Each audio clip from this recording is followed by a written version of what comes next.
ये है उत्तराखंड के रामनगर डिवीज़न का घना जंगल और हम जा रहे हैं क्यारी गांव में। यह इलाका जिम कॉर्बेट नेशनल पार्क से बिल्कुल सटा हुआ सा है और हम जा रहे हैं जंगल को एक नए तरीके, नए अंदाज से देखने। लोग यहाँ आते हैं सिर्फ टाइगर देखने के लिए और इस बार हम जा रहे हैं वहाँ सिर्फ तितलियाँ देखने के लिए। जी हाँ, तितलियाँ, क्योंकि यहाँ हो रहा है एक अनोखा तितली फेस्टिवल पिछले 2 साल से। तितली त्यार, तितलियाँ जो हमें जंगल के बारे में न जाने कितनी चीज़ें दिखाती हैं। चलिए आइए तितलियों से दोस्ती करने चलते हैं। कॉर्बेट लैंडस्केप में सूरज की पहली किरण फूट चुकी है और बदन में थोड़ी तपिश आने के साथ ही तितलियों की रोज़मर्रा की ज़िंदगी में जुम्बिश होनी शुरू हो जाती है। यही वो समय होता है जब वे बदन सेकने के लिए बाहर निकलती हैं और यही वो समय होता है जब तितलियों को बहुत नज़दीक से देखा जा सकता है। लेकिन जब आप जंगल में हैं तो जंगल की सैर की शुरुआत क्यों ना कुछ जंगली जानवरों को देखने से हो। हम निकले तितलियां देखने के लिए और बाहर निकलते ही सामने आ गए ये खूबसूरत गोल्डन जैकॉन। है ना, कितना शानदार नज़ारा। They go through this process called metamorphosis, where they change. Like the first people to notice, there might have been more before the first people I'm saying, but the first people to actually note down such a change were the Greeks. Yeah? And when they saw a butterfly, in ancient Greek, a butterfly is called Psyche. Why they call it the Psyche is, there is a butterfly you see here also that's called Psyche, but they call butterfly Titli a Psyche, because it's the root of psychology, psychiatry, all these words. Bloody? No, this butterfly. Okay. Promise ourselves, most probably. We wait for identification, positive identification when it sits down, and we can take a photograph. Okay. And the host plant is this. Ah. Right? It's Senna species. Okay. So not every plant is a host plant. Host plants are very significant for the butterflies. Yes, Yeah. because what in the adult, the female adult butterfly is going to lay its eggs on very specific plants. Okay. So the Greeks saw this metamorphosis going from egg to caterpillar to a chrysalis, what we call a chrysalis. हमारे campus में बहुत सारे हैं, मैं आपको दिखाऊंगा. That chrysalis is when the caterpillar feeds, it is ready for the next third stage. It makes a coffin for itself. Yeah. Seemingly like a coffin for itself, and puts itself inside. Inside that, yeah. And when it's ready to become a butterfly, it tears that and comes out. Yeah. So for the Greeks, it was a it was like a beautiful soul coming out of a dead coffin. That's why they called it the Psyche. Psyche. Right? So this is the metamorphosis of a butterfly from egg to caterpillar to chrysalis to adult. Right? And they have done this division of labor to live their life efficiently. So at all stages they have different purpose. So, is there any big difference between different species here in different regions of Kumaon as well? Butterflies की species में so what you see जब भीमताल या साताल वाले इलाके में जो butterflies हैं, they are almost the same species that we find here. So there's difference in wherever there's difference in elevation. Yeah, there will be difference. No? Like I said, they're sensitive.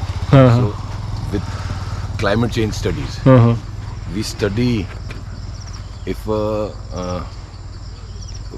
so on a higher elevation it will be cold. Right?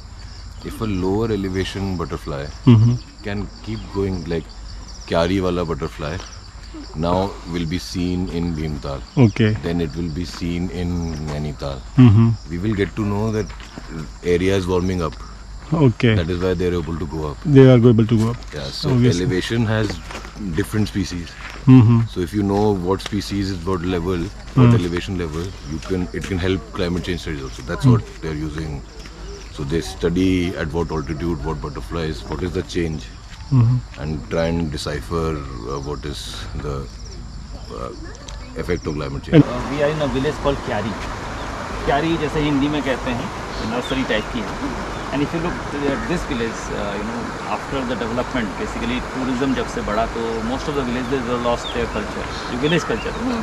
But the good thing about this क्यारी village, it is surrounded from all around by the forest. और जो अभी हम लोग नदी इस तरफ देख रहे हैं और एक नदी उस तरफ भी आपने देखी होगी. दिस रिवर इज कॉल्ड खिचड़ी. अच्छा. अगर आपने यहाँ जो सामने आप जो हिल्स देख रहे हैं, this is part of Shivalik range, lower Himalaya. तो इसकी शिवालिक रेंज से इसका जो ओरिजिन है, ऐसे रिवाइंस और स्ट्रीम्स बहुत निकलती हैं. This is you can say perennial source of water. Of course monsoon में थोड़ा सा ऊपर रहता है लेवल, कभी कभी इस तरफ भी आ जाती है, लेकिन धीरे धीरे गर्मियाँ जैसे जैसे आएंगी इसका जो कैचमेंट एरिया बहुत बड़ा नहीं है, so water goes down, but पानी इसमें हमेशा मिलेगा. तो इसको नाम इसके खिचड़ी रखने के पीछे वजह क्या है कि इसमें बहुत वैरायटी ऑफ स्पीसीज के फिशेस की हैं, वो मिलती थी. माछी तो कोसी में मिलती है या इसमें भी मिलेगी? कोसी, देखिए महासी तो वैसे तो बड़ी नदियों में मिलती है, बट एज अ नेचर, जैसे सालमन का आपने देखा होगा, when they lay their eggs they go into the small streams, क्योंकि ट्रिब्यूटरीज में जाती हैं, उस समय पानी इसका कनेक्टिंग हो जाती है ना विद बिग रिवर्स. तो ये अंडे देने जो हमेशा छोटी रिवर्स में जाएंगे, तो उनके बच्चे जो होते हैं वो किनारे रहते हैं. फिर जैसे जैसे दे ग्रोइंग साइज, देखो मतलब मछली तो अंडा देने के बाद वापस चली जाती है, लेकिन जो उसके फिंगरलिंग्स जो होते हैं they go back to the rivers. तो अब ये जैसे खिचड़ी नदी है, इसके बगल में दापका नदी आपने देखी होगी, ये दापका जी में जाके मिल जाएगी. फिर जो उत्तर भारत की जो मोस्टली जो रिवर्स हैं they go to Ganga ji, जितनी भी हमारी गंगा जी और यमुना जी उस तरफ को जो चले गई. लेकिन हमारे यहाँ जो जितनी भी छोटे छोटे, जैसे कोसी है, कोसी जाके रामगंगा जी में मिल जाती है, रामगंगा जो है फिर वो आके गंगा जी में जाके मिल जाती है. तो सारी ट्रिब्यूटरीज गंगा की. तो खिचड़ी नदी, अगर आप सीतावनी आपने सुना होगा नाम, Sitavani is a beautiful temple, और वो बिलीफ से हमारी मान्यता है कि जो सीता जमीन के अंदर गई ये वो जगह है. अगर आप देखें तो उत्तर प्रदेश, फैज़ाबाद, अयोध्या जो राम जी का राज्य रहा, वहाँ से यहाँ ये जंगल ही रहे होंगे. तो जब उन्होंने उनका परित्याग कर दिया तो जंगलों में रही सीता जी. तो एक दो जगह और भी मान्यता है, लेकिन वो सीतावनी उसको इसलिए बोलते हैं कि वहाँ एक मंदिर है. अच्छा. और वहाँ पर एक पानी का सोर्स है सर. अगर आपको कभी टाइम लगे, इस समय तो बंद है, तो ज़रूर जाइएगा, बहुत सुंदर जगह है. और अपने हम, ये कॉर्बेट कंट्री है बेसिकली. अगर हम इसके उस तरफ जाएँ तो कॉर्बेट पार्क है, लेकिन कॉर्बेट कंट्री एक्चुअल ये है.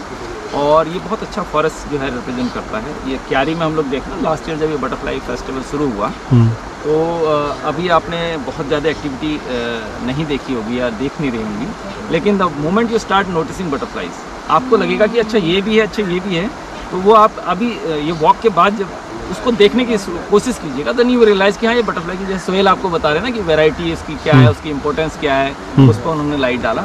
बहुत छोटी भी होती है बटरफ्लाई, बहुत बड़ी भी होती है, और राउंड द ईयर एक्टिव रहती है. But this is the most favourable time for them. The common names have been given by Britishers who came to India.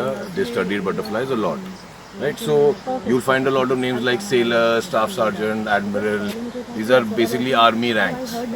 So when they were naming things, you need to have unique things to name them after, right? So they chose what they already knew. But there's some butterflies which are also called Nawab or Raja, Black Raja, Tawny Raja. Why would that be? Are there any guesses of why would they? Some are called sailors and some are called Nawabs. Why have they chosen that? It's very simple. These Nawabs and Rajas, they don't sit on flowers. They sit on shit. So the butterflies that did not use flowers to nectar on, they called them Rajas and Nawabs. Butterflies are model organisms to understand what is going on in our environment, in the place we live.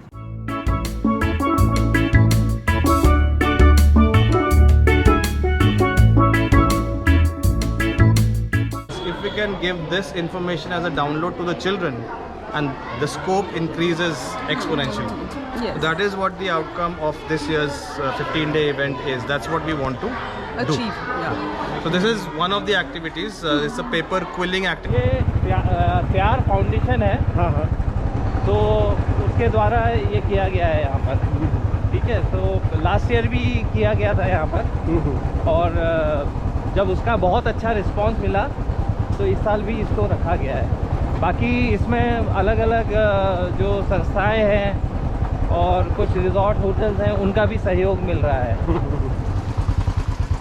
Butterflies ऐसी चीज़ है जो आप मतलब आपको रोज़गार भी दिला सकती हैं। जैसे अगर आपको बहुत ज़्यादा अच्छी नॉलेज हो गई है इस फील्ड में तो आप गेस्ट के साथ जा सकते हैं अगर पार्क बंद भी है तो।